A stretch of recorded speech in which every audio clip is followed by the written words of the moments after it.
c'était des rafles sélectives orientées vers des étrangers, particulièrement des Ouest-Africains, des Sénégalais, des Guinéens, des Maliens et autres.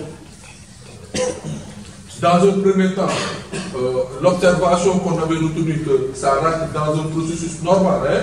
Dans tous les pays, ça se passe comme ça. Les services de sécurité font des contrôles et ils arrivent à détenir des gens pour des identifications. Et que si les personnes détenues ne sont pas en situation régulière, c'est de procéder à leur expulsion. Ça, c'est tout à fait normal. Le Sénégal le fait régulièrement. Les autres pays le font régulièrement. Mais ce qui est inquiétant par rapport à cette fois-ci, par rapport à la Mauritanie, c'est sélectif. C'est sélectif et c'est orienté, comme on l'a dit, à une communauté, c'est-à-dire une communauté proche ouest-africaine. Et on n'a pas compris les raisons pour lesquelles ça se passe comme ça.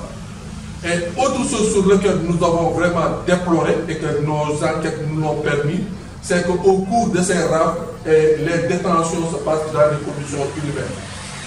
Et ça également s'est avéré avec les témoignages des expulsés qui ont vécu auxquels leurs droits n'ont pas été respectés par rapport à cela.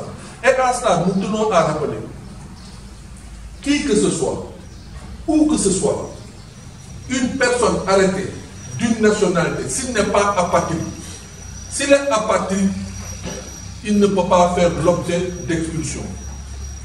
Soit il bénéficie des statuts de réfugié, ou les protocoles d'expulsion ne le permettent pas de le déporter vers un pays tiers, parce que c'est un apatride qui n'a pas de nationalité. À cela, nous appelons les autorités mauritaniennes de se ressaisir. Ça aurait été les populations, on aurait pu que ça allait être grave, parce que les populations parfois ne sont pas contrôlables. Mais il se trouve que ce sont des autorités de force de sécurité et de défense qui le font.